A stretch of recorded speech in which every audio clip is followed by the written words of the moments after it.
Welcome to the Living Plate Teaching Kitchen, where we maintain a conversation around food and nutrition to help you stress less in the kitchen.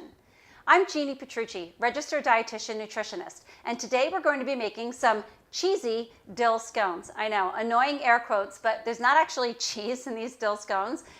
Feel free to add cheese as you wish, but today we're going to be using a different ingredient to give them a little bit of a funk and makes them taste great and gives them a kind of a cheesy aroma and flavor.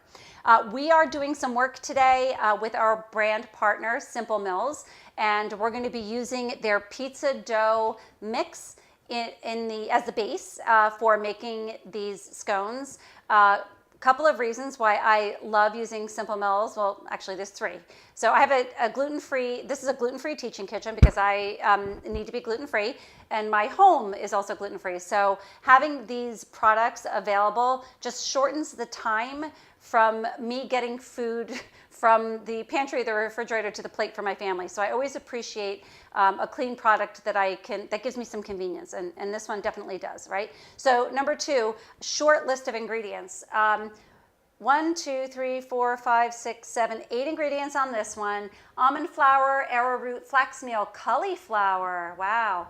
Baking soda, organic oregano, cream of tartar, and organic garlic.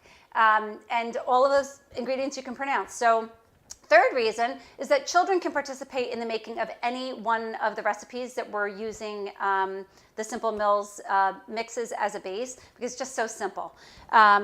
Again, and your kitchen doesn't have to be a total wreck, right? Measuring all of the different ingredients. This is just a really, really short list. So we're going to start with whisking the wet ingredients. So we're going to start with 2 eggs, some water, some olive oil, and some apple cider vinegar, which helps raise the dough a little bit. So that's our liquid ingredients, and we are going to whisk those until they're well combined.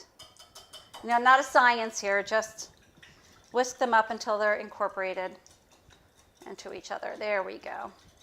Okay, so we have a nice slurry here of our wet ingredients. So there you go. And now for our dry ingredients. Best part, 1 bag. Here we go. So here is our Simple Mills pizza dough mix. Put this over here. And we're just going to break up any clumps that may have been formed while shipping. Here we go. We're going to make a well in the middle of our pizza dough. And we're going to add our wet mixture. There we go. You just want to stir until the ingredients are combined. If you over mix a batter, especially a gluten-free batter, it's going to get gummy and chewy, which it'll still taste great, but you want a nice mouthfeel too. So here we go. Just until the batter is wet and there are no more crumbs on the bottom. There we go. Okay. So here is our batter, and now we're going to add in our flavor ingredients. We're going to use a little bit of garlic powder and onion powder. We're going to add some fresh chopped dill. Obviously, you could use any herb you want here. I love tarragon in my scones as well. It's just kind of an unexpected flavor. Marjorine's really cool too, but feel free to use basil, oregano, you know, all the standards. Here comes the funk. This is the nutritional yeast. If you haven't used nutritional yeast before, I encourage you to try it. It's widely available now. It comes in a container that looks like this. This is a brand that we use frequently. It's Bragg brand. And it just says nutritional yeast on it. It is inactive yeast that has a cheesy smell and flavor. So if you could smell this, you would think it's cheddar cheese. It really does have that flavor, but it is a non-dairy product. So again, we're going to use the nutritional yeast here, but feel free to use any type of cheese you want. A nice Parmigiano, a Reggiano, whatever you would like. And so let's stir this in. All right, so now this dough is getting nice and dry, which is where I want it. Okay. Terrific.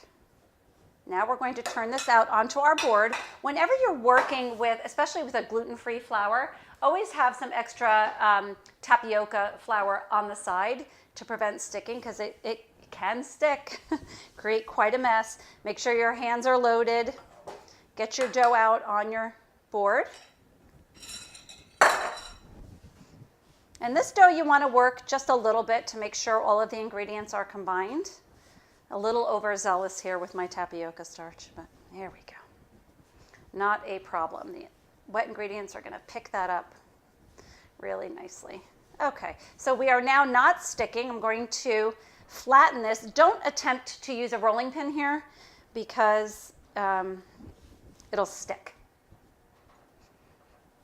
We have some sweet scones cooking up in the oven. I think they might almost be ready, Anna. You might want to check those out. Okay, so we now have a disc. It's a little less than half an inch. I would say it's probably closer to 1/3 of an inch, 1/4 of an inch. And now what we're going to do is use a mold. This is for English muffins, but you could use a smaller biscuit one. You could also cut it like I showed you in the previous video for the scones, where you just score it into 8 pie pieces. But this is fun too. The kids really love doing this. They enjoy doing this. So there you go. This is a big one. Oh, you know what I'm thinking? I'm thinking that this is going to be a great like muffin for a burger or something, right? Ooh, that could be really good. Or nice brunch for the holidays. You could put some cream cheese or almond cream cheese with some nice smoked salmon. Boy, that'd be really good. Clearly I didn't have lunch yet because I'm like starving like Marvin over here, and this is killing me. All right, so let's pat this down. And you just keep working it until you get a bunch of savory scones. I think I'm probably going to get one more out of this. We really want it to be pretty, so let's go ahead and cut it. Very, very little waste here. Yeah, just a couple of crumbs. Wonderful. All right. So, boy, these smell really good, Anna. These are really going to be nice. I keep referring to Anna. She's my producer and director over here and my dietetic intern. So I don't know how much you all know about becoming a registered dietitian, but it's a long process, and we love hosting interns here at Living Plate, and Anna has been amazing. So thank you, Anna. Okay. So here we go. That was super simple. We managed to get 5 scones out of 1 box of pizza dough, but if you use a small one, you could probably get, I don't know, 10, maybe even a dozen if you use the smaller one. So we're going to pop these into an oven that has been preheated for at 350 degrees, yeah? And we will show you the end product in just a few minutes. See you in a bit.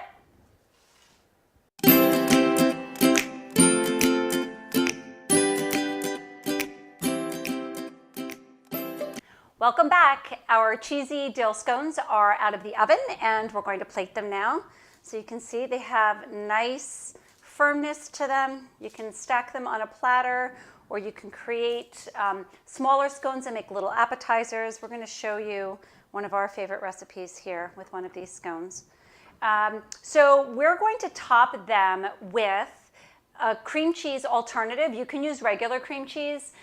We use and recommend Kite Hill almond cream cheese to our clients who have to be dairy-free. Really is delicious and has the consistency of cream cheese. Really hard to tell the difference. So we're going to top the scone with some cream cheese. Goes without saying that some smoked salmon would be really delicious on this, or some pickled vegetables would be really terrific too. Put that there. And we've fried up an egg, actually basted an egg. Do you know how to baste an egg? You put the egg in the pan, and you put a domed lid right on top of the egg. If you like your eggs over easy but don't like the crust that usually is associated with over easy eggs, you can baste it. So the top of my egg here now is quite firm. The yolk is a little bit runny, which is just the way I like it. This is my lunch. You can now top this with some fresh herbs. We're going to top it right now with some cracked fresh pepper and some salt. some sliced tomato would be really nice too on that. So there you go. The scones, we can also garnish the platter with some fruit just to keep it pretty. There we go.